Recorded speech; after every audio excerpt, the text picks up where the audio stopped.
Bisnes betul lah apa yang saudara dari Malaysia cakap. Bisnes memang kena satu, dan kita kena fokus, kita kena belajar, perlu ilmu, dan kita perlu buat betul-betul apa semua. Itulah, kalau bisnes yang sendiri kita tak jaga, ataupun kita tinggal, ataupun kita buat perkara lain, memang akan kacau.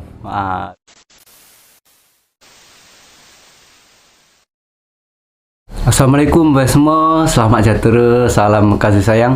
Bang ditubis sayang kangkung, anda yang manis dapat salam dari orang kampung. Jadi ceritanya hari ini bos, selalu kena sembelih.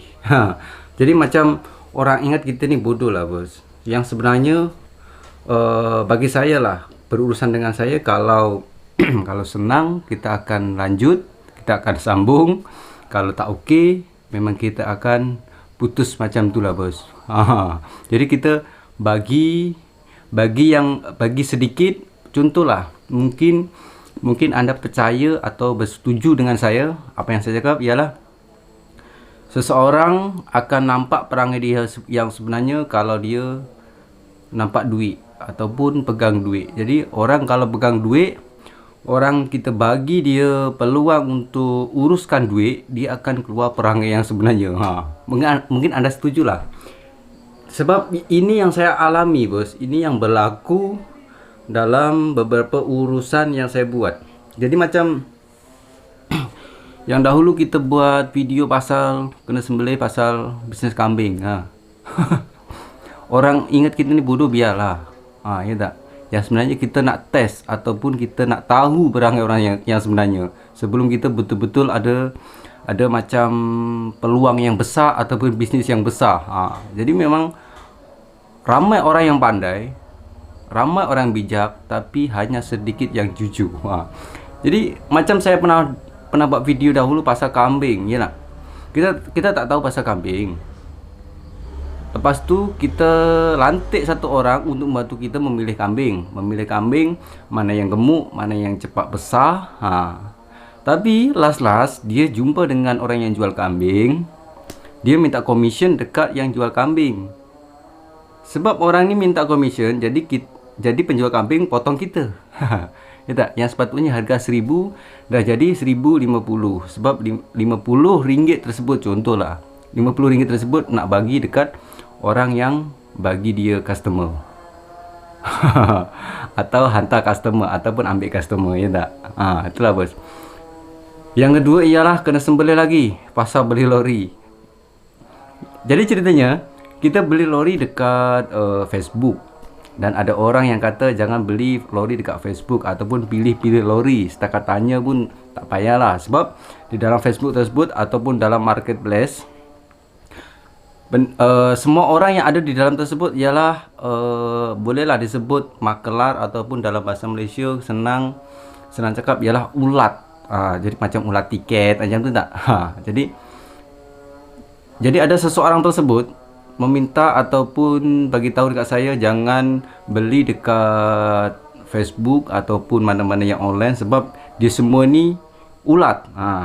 Tetapi last kita tahu semua benda dah jadi, dah settle. Last dia cakap yang sebenarnya kawan dia, orang tersebut ialah ulat. Kenapa tak bagi tahu awal-awal? Ya tak? Jadi seseorang yang kata ataupun yang bagi cadangan dekat kita ni ialah kawan dia, rupa-rupanya ulat. Jadi okeylah, benda dah jadi, biarlah, ya tak? Benda dah settle. Tapi untuk urusan yang lain memang kita takkan pakai lagi, ya tak? Senang aja.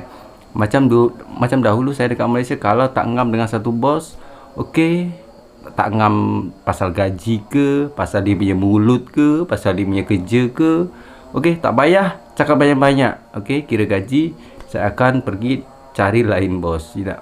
Okey bos semua. Dan yang terakhir ialah pasal bisnes pisang. Ini yang masuk dalam tim. Sebab itulah saya cakap saya keluar dari tim sebab ini, ya tak?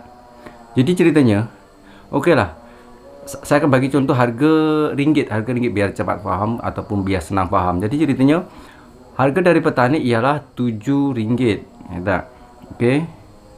Bila dah sampai pengepul ataupun pemborong lah, ataupun dah sampai pemborong dah jadi RM8. Tetapi dijual dengan dekat kita yang sebenarnya tim jugalah. Dijual dekat kita ialah RM9. Boleh, sebenarnya boleh. Sebab dari petani dia nak untung dari pengepul ataupun peniaga dah jadi RM7 dah jadi RM8. Peniaga untung RM1. Tapi untuk kawan kita yang sendiri, dia potong lagi kita RM1. Sebenarnya boleh. Tetapi dalam perjanjian ataupun kesepakatan awal, kita tak boleh ambil untung dari tim. Kita tak boleh ambil untung dari tim, dan kita tak boleh potong belakang. Jadi bila kita sendiri turun, harga dari petani berapa, harga dari peniaga berapa, kita ambil berapa. Dan itu pun sebab kenapa kita hentikan tim untuk jual beli pisang ini, sebab macam mana cakap ya, sebab kita dah bagi dia gaji. Jadi orang yang mencarikan pisang tersebut, kita dah bayar gaji. Senang cakap lah, contoh satu pick up ataupun satu lori RM100. Yalah. Okey. Dan dia sendiri pun cakap dia tak ambil untung, dia tak minta upah lagi. Tapi last kenapa dia punya harga jadi macam ini? Last kita total semua habis berapa ribu, kenapa mahal sangat? Last saya sendiri turun, rupa-rupanya dia lagi ambil untung RM1 setiap satu pisang, satu tundun pisang. Ini memang benda yang tak boleh, sebab kita dah sepakat yang dia tak lagi ambil untung ataupun tak ambil upah, sebab kita dah bagi upah. Itulah bersumber. Jadi ceritanya memang bisnes, betul lah apa yang saudara dari Malaysia cakap.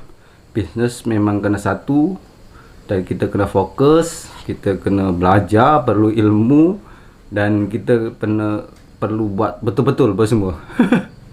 Itulah, kalau bisnes yang sendiri kita tak jaga, ataupun kita tinggal, ataupun kita buat perkara lain, memang akan kacau. Itulah apa semua. Jadi saya pun pelik jugalah, ada orang macam ni, tak saudara ke, tak kawan ke, tak orang lain ke, bila dapat duit dia akan dia punya perangai akan berubah. Itulah apa semua. Jadi